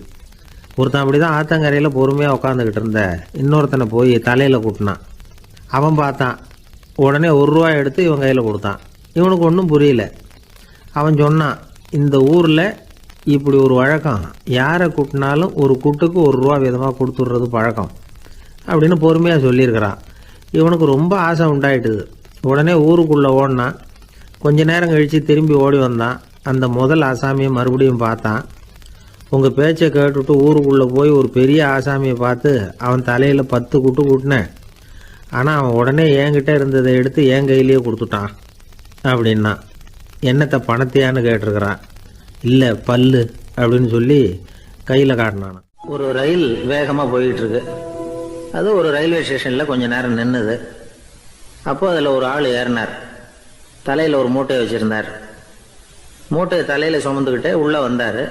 மூட்டையை தலையில் சுமந்துக்கிட்டே ஒரு இடத்துல உட்காந்தார். ரயில் மறுபடியும் புறப்பட்டது. இவர் தன் தலையில் இருந்த மூட்டையை கீழே இறக்கி வைக்கணும்ல, வைக்கல, சுமந்துக்கிட்டே வரார். எதிரில் உட்காந்துருந்தவர் கேட்டார், ஏங்க ஏன் இப்படியே உட்காந்துருக்குறீங்க தலையில் மூட்டையை வச்சுக்கிட்டு, மூட்டையை கீழே இறக்கி வைக்கலாமே அப்படின்னார். வேணாங்க, பாவம், தலையில் இருக்கிற மூட்டையை இறக்கி ரயிலில் வச்சா ரயிலுக்கு பாரம் அதிகமாக இருக்கும் அப்படின்னார் அவர். இப்படி ஒரு ஆளை பார்த்தா நமக்கு சிரிப்பு தான் வரும். ஏன்னா ரயிலுங்கிறது அந்த மூட்டையையும் சேர்த்து சுமந்துக்கிட்டு தான் போகுது. அவன் அந்த மூட்டையை தலையில் வச்சுருந்தாலும் ஒன்று தான், தரையில் வச்சுருந்தாலும் ஒன்று தான். அதனால் ரயிலுக்கு எந்த மாற்றமும் ஏற்பட போகிறதில்ல. அதே மாதிரி தான் நம்ம மனமும். இதுவும் ஒரு தேவையில்லாத சுமை, அனாவசியமாக சுமந்துக்கிட்டு இருக்கிறோம். இதை கீழே இறக்கி வச்சுட்டா வாழ்க்கை பிரயாணம் சுகமாக இருக்கும். ரயில் பிரயாணம் பண்ணுற அந்த ஆள் மூட்டையை சுமக்கிறான், வாழ்க்கை பிரயாணம் பண்ணுற நாம மனசை சுமக்கிறோம். இது ரெண்டுக்கும் எந்த வித்தியாசமும் இல்லை. மனசை கீழே இறக்கி வச்சுட்டா பாரம் இல்லாமல் வாழலாம், பறவைகள் மாதிரி பறக்கலாம், குழந்தைகள் மாதிரி கள்ளங்கபடம் இல்லாமல் வாழலாம். இந்த வெளி உலகத்தில் நாம் நிலை பெற்று இருக்கணும், வேரூன்றி இருக்கணும். அதே சமயம் நம்முடைய உள்வெளியில் ஆன்மீக வாழ்க்கையில் பாரம் இல்லாமல் இருக்கணும். அப்போ பறக்கணும், நதியை போல் ஓடணும், மிதக்கணும். பயணம் சுகமாக இருக்கும், களைப்பு தெரியாது, கவலை தெரியாது. ஒரு சீடன் போதி தர்மரை நாடி வந்தான். குருவே, நீங்கள் என்ன வெறுமையாக இருக்க சொன்னீங்க, நான் இப்போ மறுபடியும் வெறுமையானவன் ஆகிட்டேன், அதனால் இப்போ என்ன செய்ய சொல்கிறீங்க என்ன அப்படின்னு சொல்லி நின்னான். உடனே அந்த குரு பக்கத்தில் இருந்த ஒரு குச்சியை எடுத்து அவன் தலையில் அடித்து, போய் அந்த வெற்றுத்தன்மையையும் வீசி எறிந்து விட்டு வா அப்படின்னார். நான் இப்போ காலியாக இருக்கிறேன்னு ஒருத்தன் சொல்கிறான்னு வச்சுக்கோங்க, அது உண்மை இல்லை. ஏன்னா இன்னமும் அதில் நான்கிற எண்ணம் இருக்குது. எந்த சிந்தனையும் இல்லாமல் இருக்கிறது கடினம்தான். ஆனாலும் மனிதன் அதில் உள்ள நுட்பத்தை புரிஞ்சுக்கிட்டான்னா இவ்வளவு தூரம் தூக்கி சுமந்துக்கிட்டு வந்த அந்த மனதின் முட்டாள்தனத்தை அவனே பார்த்துட்டு சிரிப்பான். இதுதான் பெரியவங்க சொல்லியிருக்கிற ஆலோசனை. நம்மால் ஒருத்தன் தலையில் ஒரு பெரிய மூங்கில் கூடையோடு ரயிலில் உட்காந்தான். கூடை தலையில் இருந்தது, கீழே இறக்கி வைக்கல. எதிரில் இருந்தவர் கேட்டார், ஏங்க எதுக்காக அதை அனாவசியமாக சுமந்துக்கிட்டே இருக்கீங்க, கீழே இறக்கி வைங்களேன்னார். இல்லைங்க, நான் வீட்டை விட்டு புறப்படும் பொழுதே என் பையன் சொல்லிவிட்டான், கூடைய தலையை விட்டு இறக்கக்கூடாதுன்னு அப்படின்னார். அவன் சின்ன பையன், விவரம் இல்லாமல் சொல்லியிருப்பான். இப்போ என்ன நேரில் வந்தால் பார்த்துக்கிட்டு இருக்கிறான், நீங்கள் இறக்கி வைங்கன்னார் அவர். அவன் நேரில் பார்த்துக்கிட்டு இல்லை, இருந்தாலும் நான் இந்த கூடையை கீழே இறக்கி வச்சா அது அவனுக்கு தெரிஞ்சிடும் அப்படின்னாரு இவர். அது எப்படின்னார் அவர். அவன் தனக்கு டிக்கெட் வாங்க வேணாம்னு சொல்லி இப்போ இந்த கூடைக்குள்ளே தான் உட்காந்துருக்கிறான் அப்படின்னார் இவர். துருக்மேனியாவில் அஷ்காபாத் அப்படின்னு ஒரு நகரத்தில் ஒரு புவியியல் விஞ்ஞானி இருந்தார். அவர் ஒரு நாய்க்குட்டி வளர்த்தார். ஒரு நாள் முன்னிரவு நேரம் ஒரு மேஜைக்கு முன்னாடி உட்காந்து அந்த விஞ்ஞானி ஏதோ கணக்கு போட்டுக்கிட்டு இருக்கிறார். அவருக்கு ஒரு சின்ன பெண் குழந்தை, அது தொட்டிலில் தூங்கிக்கிட்டு இருக்குது. அந்த நாய்க்குட்டியும் ஒரு மூலையில் படுத்து அது பாட்டுக்கு தூங்கிட்டு இருந்தது. ஒரே அமைதி. அந்த நேரத்தில் திடீர்னு அந்த நாய்க்குட்டி துள்ளி எழுந்திரிச்சது. நேராக குழந்தைகிட்ட ஓடிச்சு. அந்த குழந்தைய அது போட்டிருந்த ட்ரெஸ்ஸோடு சேர்த்து கவ்வி தூக்குச்சு. தூக்கிக்கிட்டு வாசல் பக்கம் ஓடிச்சு. நாய்க்குட்டி குழந்தைய கவ்வி தூக்க முடியுமாங்கிற சந்தேகம் உங்களுக்கு இல்லையா? நீங்கள் நம்மூர் நாய்க்குட்டியவே பார்த்து பழக்கப்பட்டிருக்கீங்க. அதனால் நம்புறதுக்கு சிரமமாக இருக்கும். அந்த ஊர்ல எல்லாம் அது ரொம்ப ஸ்ட்ராங்காக இருக்கும். ஒரு ஏதோ கண்ணுக்குட்டி மாதிரி இருக்கும். விஞ்ஞானி அதை பார்த்துட்டார். உடனே அந்த நாய்க்கு வெறி பிடிச்சிட்டுதுன்னு முடிவு பண்ணிட்டு தன்னோட கை துப்பாக்கி எடுத்துக்கிட்டு ஓடி வந்தார். அவர் வெளியில் நாய்க்குட்டி எங்கே அப்படின்னு பார்த்து தேடுறார். அந்த நேரத்தில் அந்த வீடு இடிஞ்சு விழுது. காரணம் பூமி அதிர்ச்சி. இப்படி பூமி அதிர்ச்சி உண்டாக போகுதுங்கிறது அந்த நாய்க்குட்டிக்கு முன்னாடியே தெரிஞ்சு போச்சு. அதுதான் குழந்தைய தூக்கிட்டு வெளியில் ஓடி வந்திருக்குது.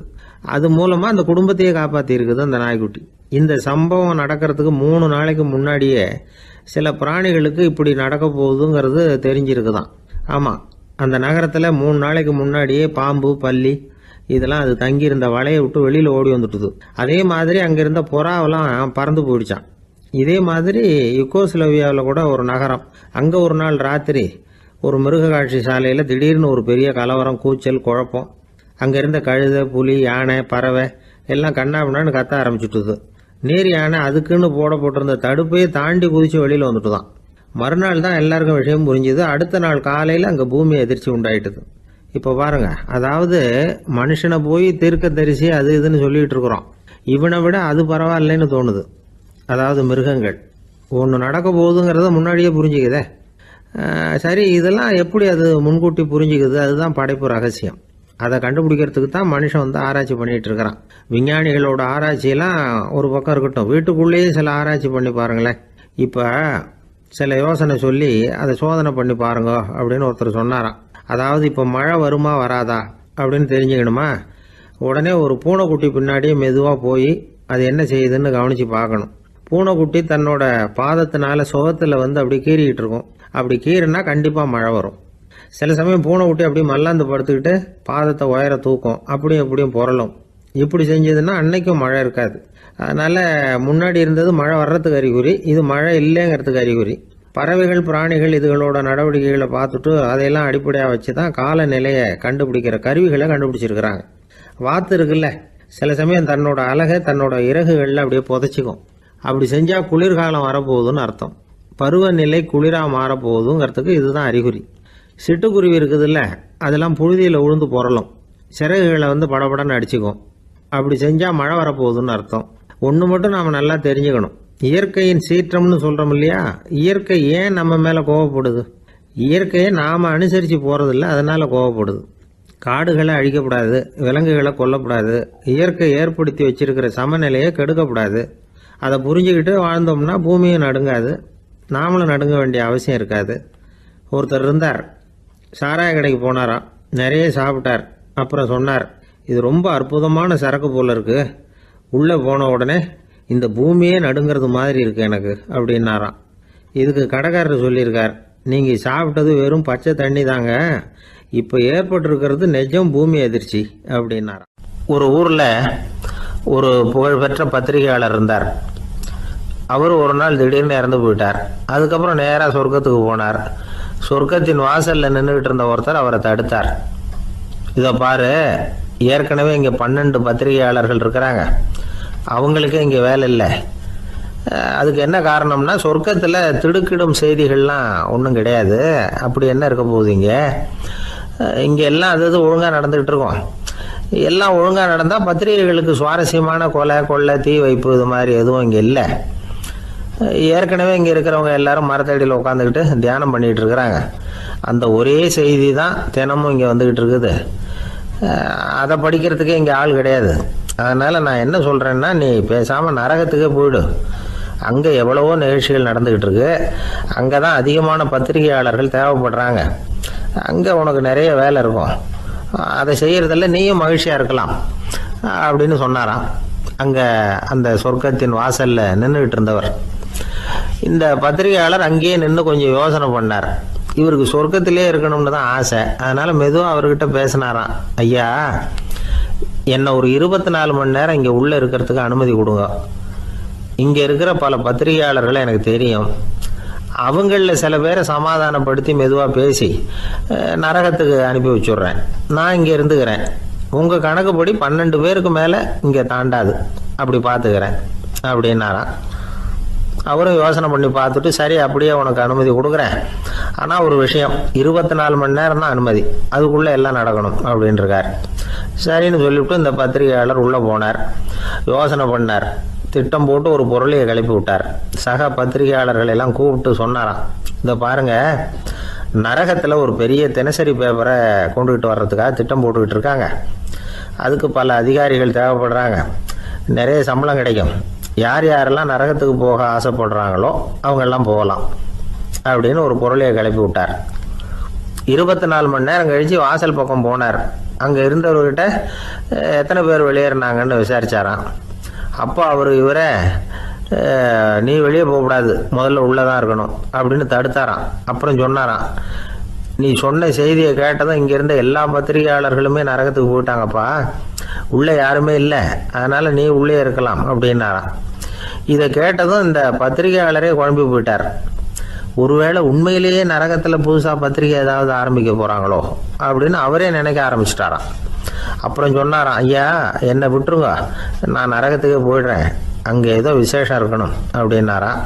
இல்லைன்னா இத்தனை பேரும் ஒட்டு மொத்தமாக அங்கே போகிறதுக்கு சான்ஸே இல்லை, என்னை தடுக்காதீங்கன்னு கெஞ்ச ஆரம்பிச்சிட்டாராம். மற்றவங்க நம்பணுங்கிறதுக்காக ஒரு பொருளையை கிளப்பி விட்டார். கடைசியில் தானே அந்த பொருளைக்கு ஆளாயிட்டார். அதாவது பிறரை ஏமாற்றிய அவரது மனம் கடைசியில் அவரையே ஏமாற்ற ஆரம்பிச்சுட்டு பாருங்க. நீங்கள் இப்படி அடுத்தவங்களை ஏமாத்துறதுக்கு உங்கள் மனசை பழக்கப்படுத்துறீங்க, ஆனால் கடைசியில் அதனால் நீங்களே ஏமாற்றப்படுகிறீர்கள் அப்படிங்கிறது பெரியவர்களுடைய புத்திமதி. அதனால் உங்கள் மனசுக்கிட்ட ரொம்ப எச்சரிக்கையாக இருங்கோ அப்படிங்கிறாங்க. நம்ம ஆளுங்க அங்கே போய் என்ன சொல்லுவாங்கன்னா, இந்த பாரு அங்கே போகாத இங்கே போகாதேன்னு பயமுறுத்துறது உண்டு. சில பேர் அங்கே பேய் இருக்குது, பிசாசு இருக்குது அப்படின்னு பொருளையை கிளப்பி விடுறது உண்டு. இருட்டு நேரம் காட்டு வழியாக ஒருத்தன் போய்கிட்டு இருக்கிறான். அங்கே பேய் பிசாசு நடமாட்டம் இருக்கிறதாக வதந்தி. இவன் பயந்துக்கிட்டே வேகமாக போகிறான். காடு முடிஞ்சு மெயின் ரோட்டுக்கு வந்து சேர்ந்தான். அப்பாடா, ஒரு பஸ்ஸு நின்றுக்கிட்டு இருக்கு தனியாக, இருட்டில் லேசாக தெரிஞ்சுது. ஓடி போய் ஏறி உள்ளே உட்காந்துக்கிட்டான். பயந்துக்கிட்டே போனவன் அப்புறம் தான் தெரியுது உள்ளே யாருமே இல்லை, டிரைவரும் இல்லை, கண்டக்டரும் இல்லை, வேற யாரும் இல்லை. இவனுக்கு பேய் பயம் அதிகமாக போட்டுது. ஏன்னா நடு ராத்திரி, இந்த நேரம் பார்த்து அந்த பஸ்ஸு தானே நகர ஆரம்பிச்சுதான். இவனுக்கு இன்னும் பயம் அதிகமாக போட்டுது. ஏன்னா டிரைவர் சீட்டு காலியாக இருக்குது, பஸ்ஸு நகருது. இவன் உடம்பு பூரா நடுங்க ஆரம்பிச்சுட்டுது. வீல்னு கத்தலாமான்னு பார்த்தான். அந்த நேரம் பார்த்து அவன் தோளில் ஒரு கை விழுந்துதான். திடுக்கிட்டு திரும்பி பார்த்துருக்குறான். அங்கே டிரைவர் நிற்கிறார்.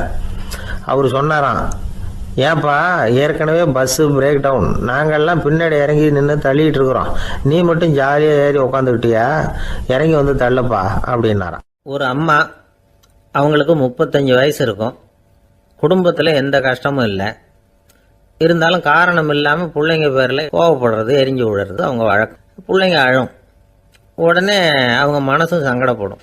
இன்னொரு அம்மா, நல்ல வேலையில் இருக்கிறவங்க, வாரத்துக்கு ஒரு தடவையாவது தலைவலி வந்துடும். இவங்களுக்கெல்லாம் உடம்புல எந்த கோளாறும் இல்லை, மனசு மட்டும் சரியாக இருக்காது. தூக்க மாத்திரை கையில் வச்சுருப்பாங்க. 30-35 வயசுடைய பெண்களுக்கு சர்வசாதாரணமாக காணப்படுகிற மனக்கோளாறு இது. இதுக்கு பேர் மனவாட்டம், டிப்ரெஷன், மனமடிவு அப்படின்னு சொல்லலாம். இந்த நோய்க்கு அறிகுறி என்ன தெரியுமா? மனசில் வருத்தமான உணர்வு இருக்கும், அடிக்கடி அழலாம் போல தோணும். முன்னால எல்லாம் எந்தெந்த செயலில் ஆர்வம் இருந்ததோ அதெல்லாம் குறைஞ்சிரும், அல்லது சுத்தமாகவே ஆர்வம் இல்லாமல் போயிடும். சில பெண்கள் இளம் வயசில் பக்கத்தில் இருக்கிறவங்க கிட்ட கலகலப்பாக பேசுவாங்க, வீட்டை அலங்கரிக்கிறதுல ஆர்வம் இருக்கும். இப்போ அதுல எல்லாம் ஆர்வம் இல்லாமல் போயிடும். எந்த வேலை செஞ்சாலும் சீக்கிரம் களைப்பு அடைஞ்சுடுறது மாதிரி ஆகிடும். நமக்கு யாருமே உதவியாக இல்லை, நம்ம எல்லாரும் கை விட்டுட்டாங்க போல இருக்குதே அப்படிங்கிற உணர்வுலாம் உண்டாகும். தன்னைத்தானே குறை சொல்லிக்குவாங்க, நாம் தப்பு பண்ணிவிட்டோம் போல இருக்குதே அப்படின்னு தோணும். குற்றம் பண்ணிட்டதா நினச்சி கஷ்டப்படுவாங்க. பசி இருக்காது, தூக்கத்தில் தொந்தரவு இருக்கும், அடிக்கடி செத்து போடலாங்கிற உணர்வு வரும், தற்கொலை பண்ணிக்கலாங்கிற எண்ணம் உண்டாகும். சில பேர் தற்கொலை முயற்சியில் கூட ஈடுபடுவாங்க. சில பேருக்கு பலவிதமான உடல் வலிகள் இருக்கும், பலவீனம் இருக்கும், சீக்கிரமாக களைப்படைஞ்சு போடுவாங்க. இதெல்லாம் மனவாட்ட நோய்க்கான தன்மைகள். இந்த மனவாட்டம் அதாவது டிப்ரெஷனை வந்து 2 வகையாக பிரிக்கலாமா. ஒன்று தானாக உண்டாக்கிக்கிறது, இன்னொன்று எதிர் விளைவை உண்டு பண்ணுகிற அல்லது நரம்பு சம்பந்தப்பட்ட டிப்ரெஷன். தானாக உண்டாக்கிக்கிற மனவாட்ட நோய் இருக்கு பாருங்க, அதுக்கு ஏதாவது சூழ்நிலை காரணமாக இருக்கலாம் அல்லது இல்லாமலும் போகலாம். மூளையில் வந்து டொப்பாமைன் அல்லது செரட்டோனின் இதோட அளவு வந்து குறையும் பொழுது இந்த டிப்ரெஷன் உண்டாகுது. இதுக்கு ஓரளவு பிறவி காரணங்கள் கூட இருக்கலாம். குடும்பத்தில் வேற சிலருக்கும் வரலாம். பாதிக்கப்பட்ட பெண்ணை வந்து பார்க்கறதுக்கு பலவீனமாக தெரியும், கடுமையான குற்ற உணர்வு இருக்கும், தனியாக இருக்கிறதுக்கு ஆசைப்படுவாங்க, நடு ராத்திரியில் எழுந்திரிச்சு உட்காந்து கஷ்டப்பட்டுக்கிட்டு இருப்பாங்க, கொடூரமான முறையில் தற்கொலை பண்ணிக்க முயற்சி பண்ணுவாங்க, தீ வச்சுக்கிறது, அமிலத்தை குடிக்கிறது, தூக்கில் தொங்குறது. இப்படி தானாக வரவழைச்சிக்கிற மனவாட்ட நோய் வந்து மறையக்கூடிய நோய். ஒரு தடவை வந்தால் 3லேருந்து 6 மாதம் வரைக்கும் நீடிக்கும். இடைப்பட்ட காலங்களில் நோயாளி இயல்பாக இருப்பார்.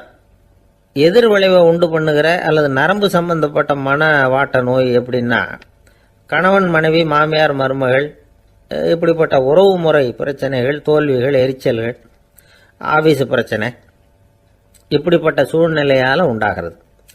எல்லாத்துக்கும் மருந்து இருக்குது, மார்க்கம் இருக்குது, கவலைப்பட வேண்டியதில்லை, தைரியமாக இருக்கணும். உளவியல் மருத்துவம் இதுக்கு ரொம்ப உபயோகமாக இருக்கும். சில பெண்களை பாருங்கள், அவங்க எதுக்கும் அலட்டிக்கிறது இல்லை. ஒரு அம்மா அப்படி தான் தன்னுடைய கணவனை அழைச்சிக்கிட்டு ஒரு மனநோய் மருத்துவர்கிட்ட வந்தாங்க. டாக்டர், எங்கள் வீட்டுக்காரர் திடீர்னு ஒரு மாதிரி ஆயிட்டார், வித்தியாசமாக நடந்துகிறார். எப்படின்னா, இவர் தன்னையே ஒரு ஒட்டடை பூச்சியாக நினச்சிக்கிட்டு இருக்கிறார். அப்படி நினச்சிக்கிட்டு தன்னுடைய தலையாலேயே வீட்டில் உள்ள ஒட்டடையெல்லாம் தொடச்சிக்கிட்டு இருக்கிறார் அப்படின்னாங்க.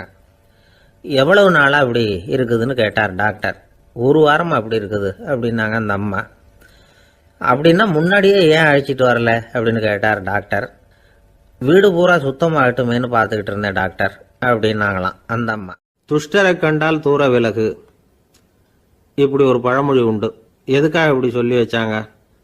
துஷ்டன் ஏதாவது தொந்தரவு கொடுப்பான், அதனால் அவனை கண்டா பயந்துக்கிட்டு ஓடி ஒளிஞ்சிக்கோ அப்படின்னா இதுக்கு அர்த்தம் அப்படி இல்லை. ஒரு துஷ்டன் கிட்ட நெருங்கி போறோம்னு வச்சுக்கோங்க, அவன் நமக்கு கெடுதலான ஆலோசனைகள் எதையும் சொல்லலாம், அல்லது அவன் தீய உணர்வுகள் உள்ளவனா இருக்கலாம், அல்லது தீய செயல்கள் செய்யக்கூடியவனா இருக்கலாம், அல்லது தீய நட்புனால அவன் ஏற்கனவே கெட்டு போனவனா கூட இருக்கலாம். இப்படிப்பட்டவனை நெருங்கி போனா அவனோட பாதிப்பு நமக்கும் வந்துடும். அதனால விலகி போ அப்படின்னு சொல்றாங்க. இதையே கொஞ்சம் விவரமா இப்ப பார்ப்போமே. இப்ப இந்த துஷ்டர்களை வந்து 4 வகையா பிரிக்கிறாங்க. இந்த 4 வகைக்கும் உதாரணம் வேணும்னா வேற எங்கேயும் போக வேண்டியதில்லை, மகாபாரதத்தை பார்த்தாவே போதும். அதுல இந்த 4 வகையான தீயோரும் வர்றாங்க. முதல் வகைக்கு உதாரணம் சகுனி. இவன் மனசுல எப்பவும் தீய எண்ணங்கள் தான் நிறைஞ்சி இருக்கும், கனவுல கூட தீய ஆலோசனைகள். யாராவது ஒருத்தர் நல்லபடியா வாழ்ந்தா அதை இவனால சகிச்சிக்க முடியாது. இப்படிப்பட்டவனோட நெருங்கிய தொடர்பு துரியோதனனுக்கு கிடைச்சது. துரியோதனன் எப்படின்னா, அவன் ஏற்கனவே தீய காரியங்கள் செய்யறதுக்கு தயங்காதவன். அப்படிப்பட்டவனுக்கு தீய போதனைகள் செய்யறதுக்கு சகுனி உதவுனா. இந்த 2 பேரோட சகவாசம் இன்னொருத்தனுக்கு கிடைச்சது. அவன் யாருன்னா துச்சாதனன். அவன் தீய நடத்தை உள்ளவன். இந்த 3 பேரும் ஒன்னு சேர்ந்தா என்னத்துக்கு ஆகும்? உலகமே கெட்டு போடும்ல. இந்த 3 துஷ்டர்களோட நல்லவன் ஒருத்தன் வந்து சேர்ந்தான், அவன் தான் கர்ணன். கர்ணன் வந்து இயல்பாவே உத்தம குணம் உள்ளவன். அவன் நல்லவங்களோட சேராம இப்படிப்பட்ட கெட்டவங்க கிட்ட வந்து நட்பு வச்சுக்கிட்டான். அதனால அவனும் தீய செயல்களில் ஈடுபடுறது மாதிரி ஆயிடுது. துரியோதனனுடைய நண்பனா அவனுடைய ஆதரவுல வளர்ந்ததுனால அவனுக்கு துணையா இருக்க வேண்டி இருக்குது அப்படின்னா. நட்பு உரிமையினால உதவி புரிய வேண்டியது சரிதான், அது தப்புன்னு சொல்ல முடியாது. இருந்தாலும் தீய செயல்களுக்கு உதவி செய்யறது சரியில்லை. புத்தி பலம் புஜ பலம் எல்லாம் இருந்தா கூட தெய்வ பலம் இல்லைன்னா ஜெயிக்க முடியாது. கர்ணன் வந்து மகா வீரன், இருந்தாலும் கடைசியில் அவன் கதி என்னாச்சு? அவங்ககிட்ட எல்லா நல்ல குணங்களும் இருந்தது, இருந்தாலும் ஏன் இப்படி ஆச்சு? தீயவர்களுடைய சேர்க்கை தான் காரணம். அவங்களோட சேர்ந்ததுனால இவனையும் அப்படியே நினைக்க ஆரம்பிச்சுட்டாங்கல்ல. 4 வகை துஷ்டர்கள்ல இவனும் ஒரு வகை அப்படின்னு சொல்ல ஆரம்பிச்சிட்டாங்க.